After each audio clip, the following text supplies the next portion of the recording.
Top of the morning to you guys आज का structure जो 2-3 दिन से हम स्ट्रक्चर को फॉलो कर रहे हैं अभी तक नथिंग का यूज आप सीख रहे हैं।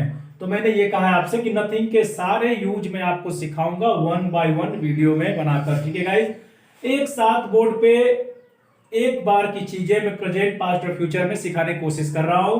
पर नथिंग इतना छोटा सा चैप्टर नहीं है आप जो सोचते हैं नथिंग दिख रहा है, नथिंग में कुछ नहीं बस हो गया। पर ऐसा नहीं गाइस, जिसका यूज हर सेंटेंसेस में बहुत ही अजीब तरीके से किया जाता है और बहुत ही अलग तरीके का सेंस देता है ये गाइस। इससे पहले नथिंग का मैंने आपके लिए 3 वीडियो शायद बना रखा है, आप उसका लिंक जाकर मेरे डिस्क्रिप्शन बॉक्स में या फिर मेरे चैनल पे जाकर प्लेलिस्ट में वीडियो के लिस्ट में आप जाके देख सकते हैं। तो इससे पिछले जितने भी 3 वीडियो मैंने बनाया है उसमें नथिंग का मैंने यूज किया है। तो गाइस अगर आपको 1 बाय 1 और बहुत बारीकी से नथिंग को पूरा समझ ही लेना है, इसके अलावा नथिंग का कोई भी सब्जेक्ट आपको कहीं नहीं मिलता, चाहे वो बुक हो, चाहे वो नेट हो, चाहे वो वेबसाइट हो। मैं नथिंग का जितना यूज बता दूंगा, कोशिश मेरी यही रहेगी कि सारे के सारे यूज बता दूं। पर हाँ, ये भी हो सकता है गाइस, कोई तो परफेक्ट है नहीं, हो सकता है 1-8% कोई चीजें ना हो, तो मैं उसके लिए दावा नहीं करता हूं। पर हाँ, मैं कोशिश ये कर रहा हूं कि नथिंग के सारे यूज मैं आपको बताऊं एक एक करके बारीकी से समझेंगे तो एक बार में केवल वर्ड बता दूंगा, एक एक सेंटेंस बता दूंगा ऐसे रट के, तो फिर नहीं होने वाला है, आप नहीं कुछ समझेंगे। मुझे तो पता है जो स्टूडेंट अच्छे खासे पढ़े लिखे उनको भी पता है, पर जिनको मुझे सिखाना है, मुझे उन लोगों को सिखाना है जिनको नहीं आती है, जिनको आता है मुझे उनको नहीं सिखाना है। ठीक है गाइस, तो मेरा उद्देश्य ये है कि जो नहीं जानते बिल्कुल भी उनका भी इंटरेस्ट इंग्लिश में बढ़े। बस मेरा यही मोटो है कि जो इंग्लिश से भागते थे, जिनको तकलीफ होती थी, जिनको डर लगता था, उनका डर मैं खत्म कर दूंगा बिल्कुल बेसिक तरीके से सिखाकर। तो आइए आज का जो सेंटेंस और आज का जो स्ट्रक्चर मैं आपके लिए लिख के रखा हूं वो कुछ अलग चीजें आपको दिख रही होगी, समझ में नहीं आएगा। पहले यहां पे मैंने लिखा है चीजें ही चीजें हैं, चीजें ही चीजें थी या होंगी। तो गाइस चीजें का मतलब क्या? चीजें का मतलब ये कि यहाँ कोई भी चीज आ सकती है, चाहे वो पानी हो, चाहे वो आम हो, अमरूद हो, या फिर मुसीबतें हो, या खुशियां हो, या गम हो, जो भी है वो सारी चीजें आपके जीवन में अगर थी, है या होंगी। तो इस तरह का सेंटेंस बोलने के लिए आपको इस स्ट्रक्चर को फॉलो करना पड़ेगा। तो स्ट्रक्चर में कुछ है नहीं, बस आपको थोड़ा समझते जाना है। देखिए देयर का यूज इसमें करेंगे सबसे पहले, देयर सब में लगेगा। देखिए है अगर आएगा तो इज लगाएंगे आप, है आएगा तो इज। अगर था, थी, थे कुछ भी आएगा तो आप वॉज लगाएंगे। अगर चीजें होंगी तो आप लगाएंगे विल बी। ध्यान से समझिएगा, यहां विल बी एक साथ रहेगा। फ्यूचर में थोड़ा सा आप देखते हैं, कल भी मैंने विल डू का यूज सिखाया था, तो इस तरह इसमें विल बी लगेगा। देयर और इन तीनों में से कोई एक लगेगा। प्रेजेंट के लिए इज, पास्ट के लिए वॉज, फ्यूचर के लिए विल बी। है, थी और होगी। बहुत मैं आसान तरीके से आपको समझाने की कोशिश करता हूं। नथिंग लगाएंगे, उसके बाद इज, वाज, विल बी में से कोई एक लगा लेंगे। जब आप अपने हिंदी के हिसाब से, सेंटेंस के हिसाब से, तो नथिंग का यूज करेंगे। नथिंग के बाद बट का यूज करेंगे।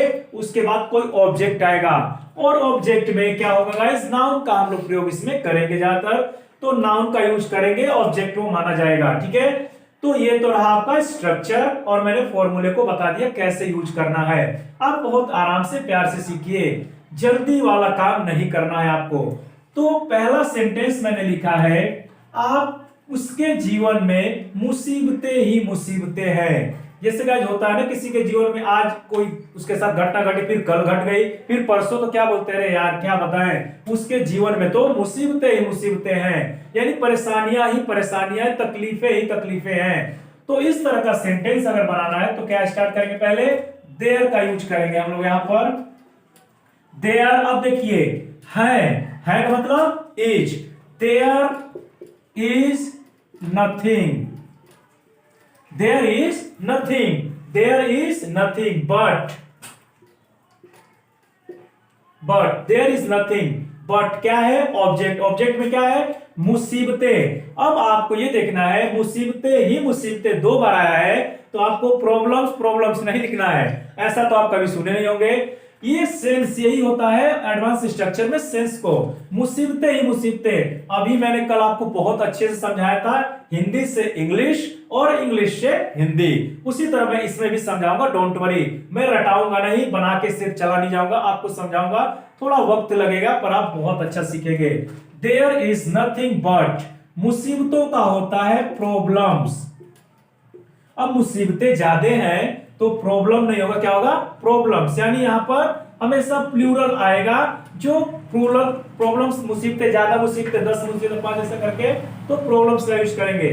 ये आपका सेंटेंस बनके तैयार हो गया। लेकिन इसमें और एक चीज क्या छूट रहा है, क्या? जीवन में। और किसके जीवन में? उसके जीवन में। यहां तक तो आपका हो गया। उसके बाद अदर वर्ड्स मैंने नहीं लिखा है, जो सब में होता है आप जानते हैं। There is nothing but problems, कुछ नहीं है, मुसीबतें ही मुसीबतें। कहां पर? उसके जीवन में। तो उसके जीवन में के लिए क्या लिखेंगे? In his life, in his life. तो देखा गाइस आपने, there is nothing but problems in his life, उसके जीवन के लिए इन हिज लाइफ होगा। ठीक है, अगर कोई लड़की होगी, ध्यान समझिएगा, अगर किसी लड़की के बारे में स्टेटमेंट कहा जा रहा है, जैसे कोई लड़की खड़े बोलेंगे यार उस लड़की के जीवन में मुसीबतें ही मुसीबतें हैं, तो हिज की जगह क्या लगा देंगे आप? हर लगा देंगे। ये भी बात गौर करने के लिए है गाइस। क्या लगाएंगे? हर का यूज हम लोग कर देंगे जब लड़की का जीवन के बारे में बात करेंगे। तो अब इसको आप 1 मिनट के लिए भूल जाइए। अब आइए इस इंग्लिश पे। अगर इंग्लिश से हिंदी ट्रांसलेट करने के लिए दूं आपको तो क्या इसका मतलब निकालने वाले हैं? तो आइए देखिए, देयर इज नथिंग, कुछ भी नहीं है। देयर इज नथिंग, कुछ भी नहीं है, बट प्रॉब्लम्स, लेकिन मुसीबतें हैं। बट प्रॉब्लम्स, या सिवाय मुसीबतों के। मैंने कल इसका मीनिंग बताया था कि सिवाय भी होता है, लेकिन भी होता है, परंतु भी होता है, किंतु भी होता है। आप एक मूवी में गाना भी सुने होंगे, लेकिन किंतु परंतु बंधु, तो वो एक ही वर्ड को 3 बार सिनोनिम्स बताता है। अगर नहीं सुने तो सुन लीजिएगा, आपको समझ में आ जाएगा। लेकिन, किंतु, परंतु तो आप जानते ही है मूवी के द्वारा। एक मैंने सिवाय का यूज बताया है आपको, ठीक है? तो सिवाय भी होता है। तो क्या मैंने इसका अर्थ निकाला? देयर इज नथिंग, कुछ भी नहीं है, सिवाय मुसीबतों के। सिवाय मुसीबतों के, कहां पर? इन हिज लाइफ, उसके जीवन में। तो देखा आपने गाइस कैसे मैंने वर्ड टू वर्ड आपको हिंदी निकालकर कुछ अलग सेंस में बताया। यहां पे हिंदी लिखा है कुछ और, यहां पे हिंदी मैंने निकाला कुछ और, पर दोनों हिंदी एक दूसरे से टैली कर रहे हैं। दोनों का कहने का मतलब एक ही है। ठीक है, तो आपने देख लिया ना इसका इंग्लिश क्यों लिखा गया है, क्योंकि ये इसका सेंस दे रहा है। तो यही होता है नथिंग का यूज, बहुत इंपॉर्टेंट है guys. There is nothing but problems in his life, कुछ भी नहीं है उसके जीवन में सिवाय मुसीबतों के। ठीक है, या उसके जीवन में मुसीबतें ही मुसीबतें हैं, परेशानियां परेशानियां हैं। ये थोड़ा प्रेजेंट में आपका आपने सीख लिया, यानी इज का यूज आपने सीख लिया। अब आइए यहां सेंटेंस देखते हैं किसमें का, आपको पहचानना होगा किसमें का ये टेंस है। अगले साल हमारे जीवन में खुशियां ही खुशियां होंगी। ऐसा बोल सकते हैं आप, क्योंकि अगले साल हो सकता है कि आपकी शादी होने वाली हो, या फिर शादी के लिए खुशियां होगी, नहीं मुझे नहीं पता। बहुत लोग कहते हैं शादी का मतलब बर्बादी, पर ऐसा कुछ होता नहीं है। बर्बादी इंसान खुद लाता है। ठीक है, अपने कर्मों से होता है, वो अपने ऊपर डिपेंड करता है। अगले साल हमारे जीवन में खुशियां ही खुशियां होंगी। मान के चलिए मैंने अभी ग्रेजुएशन कंप्लीट किया, बीटेक कंप्लीट किया, अगले साल मुझे एक अच्छी जॉब मिलने वाली है, एक अच्छा पैकेज मिलने वाला, विदेश में मुझे जाना है, तो मैं क्या बोलूंगा? अगले साल तो मेरे जीवन में खुशियां ही खुशियां होंगी। तो आइए होंगी, यानी अभी फ्यूचर की प्लानिंग हम लोग कर रहे हैं, फ्यूचर की बात कर रहे हैं। तो फ्यूचर के लिए मैंने क्या बताया है? Will B. ठीक है गाइस, विल बी का यूज करेंगे, ये आपको पहले फाइंड आउट कर लेना है। तो अगले साल हमारे जीवन में खुशियां ही खुशियां होंगी। तो स्टार्ट करते हैं, देयर विल बी। 1 2 3 में से हमको कौन सा यूज करना है? Will be. There will be. उसके बाद क्या है गाइस, आप देखिए नथिंग का यूज किया गया यहां पे, नथिंग। उसके बाद है बट। अब क्या होंगी? ऑब्जेक्ट, खुशियां ही खुशियां। तो अगेन फिर मैं आपको कहना चाहूंगा, मुसीबतें मुसीबतों के लिए प्रॉब्लम्स का यूज करेंगे, खुशियां खुशियां के लिए क्या होता है guys? Happiness, happiness, happiness. There will be nothing but happiness. यहां तक हमने कर लिया। अब देखिए अदर वर्ड्स क्या बचे हैं हमारे जीवन में, अगले साल। इतना बचा है अभी हमारे पास। तो हमारे जीवन में, तो in our life, in our life, हमारे जीवन में। गाइस हमारे के लिए आपको पता होना चाहिए कि आवर का यूज करते हैं, ओ यू आवर मींस हमारा, in life, in our life मतलब हमारे जीवन में। और टाइम वर्ड भी दिया हुआ है यहाँ पर, क्या, अगले साल, तो नेक्स्ट ईयर, नेक्स्ट ईयर। तो क्या होगा गाइस, यहाँ पे पूरा सेंटेंस आपका क्या बन के आया, there will be nothing but happiness in our life next year. अगले साल हमारे जीवन में खुशियां ही खुशियां होंगी। अब आइए, अब इंग्लिश से फिर एक बार हिंदी हम लोग कर लेते हैं थोड़ी देर के लिए। तो देखिए गाइस, यहां पर इसका अब हम लोग इंग्लिश से हिंदी एक बार सोचते हैं। देयर विल बी नथिंग, कुछ भी नहीं होगा, बट हैप्पीनेस, सिवाय खुशियों के। कहां पर, इन आवर लाइफ, हमारे जीवन में, अगले साल, यानी अगले साल हमारे जीवन में खुशियों के सिवाय कुछ भी नहीं होगा, यानी हमारे जीवन में सिर्फ खुशियां ही खुशियां होंगी। And I hope and wish to you also guys that there will be happiness in your life to.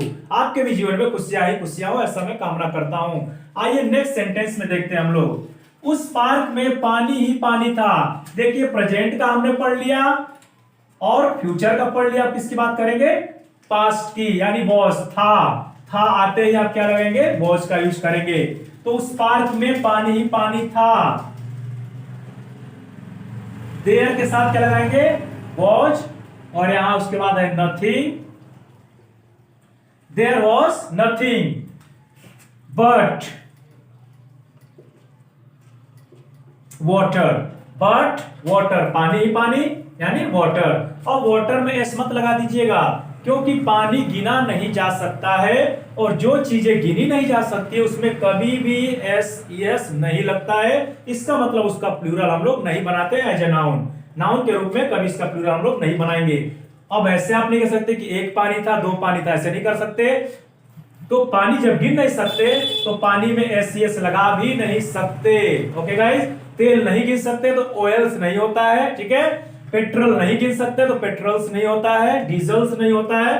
तो ये बात भी एक अच्छी चीज है आपको मिली है समझने के लिए। जब वाटर का सिंगुलर प्लूरल कहा जाए तो ये ऑलरेडी गिना जाता है, सिंगुलर में कंसीडर किया जाता है, इसको माना जाता है, ठीक है। तो there was nothing but water, पानी ही पानी था। कहां पे, उस पार्क में, in that park, in that park. जब उस पार्क की बात करते हैं तो दैट, इस पार्क में कहेंगे तो दिस पार्क, ठीक है। मैं इससे पहले बता रहा हूं, दिस मतलब सिर्फ यह नहीं होता है, दिस मतलब इस भी होता है। तो इस पार्क की बात करेंगे तो दिस पार्क, उस पार्क की बात करेंगे तो दैट पार्क। तो ये रहा गाइस आपका प्रेजेंट, पास्ट और फ्यूचर, तीनों में मैंने एक एक सेंटेंस आपको दिखा दिया बखूबी। इसका मतलब हिंदी से इंग्लिश और इंग्लिश से हिंदी दोनों मैंने सिखाया है। इसका भी देख लीजिए, देयर वाज नथिंग, कुछ भी नहीं था सिवाय पानी के, इन दैट पार्क, उस पार्क में। हो गया कंफर्म, सिवाय पानी के वहां कुछ भी नहीं था पार्क में, या कहेंगे कि उस पार्क में पानी ही पानी था। अगर आप कॉमन सेंस यूज करते हैं, अगर सेंस को कैच करने लगते हैं तो फिर ये सारे सेंटेंस आपके लिए कुछ मायने नहीं रखते हैं। बस आपको कॉन्सेप्ट क्लियर होना चाहिए। सेंस अपने आप डेवलप करिए, ये आपके ऊपर है। जितना ज्यादा प्रैक्टिस करते हैं उतना ही ज्यादा आप सेंस को डेवलप करते हैं, ठीक है guys. The more you practice you will develop your sense the more. Okay guys, आप जितना ज्यादा प्रैक्टिस करेंगे उतना ज्यादा आपका सेंस डेवलप होता जाएगा। तो ये रहे आपके प्रेजेंट, पास्ट और फ्यूचर में। तो अभी हमने सीखा नथिंग बट का यूज इज, वॉज और विल बी के साथ। तो गाइस आपको ये वीडियो कैसा लगा और ये मेरा लॉजिक आपको कैसा लगा, समझाने का तरीका, जरूर आप मुझे मोटिवेट करिए। आप कमेंट बॉक्स में जरूर लिखा करिए, ठीक है गाइस। और अपना एक सेंटेंस जरूर डालिएगा और इस पे जितना ज्यादा से ज्यादा हो सके प्रैक्टिस करिए, ताकि आपको ये कभी भूलने ना पाए। तो गाइस आइए हम लोग देखते हैं इसका नेक्स्ट सीरीज, यानी इसके बाद नथिंग के और भी यूज हैं। इतने सबके सीमित नहीं है, अभी तो बहुत कुछ बाकी है गाइस। तो ऐसे ही नथिंग के और भी यूज देखने के लिए बने रहिए मेरे वीडियो में और मेरे साथ गाइस, और फॉलो करिए मेरे चैनल को, लाइक, सब्सक्राइब एंड शेयर करिए। Don't forget to share to your friend circle guys. Thanks for watching my video. मिलते हैं नेक्स्ट वीडियो में। Till then take care, may God bless you.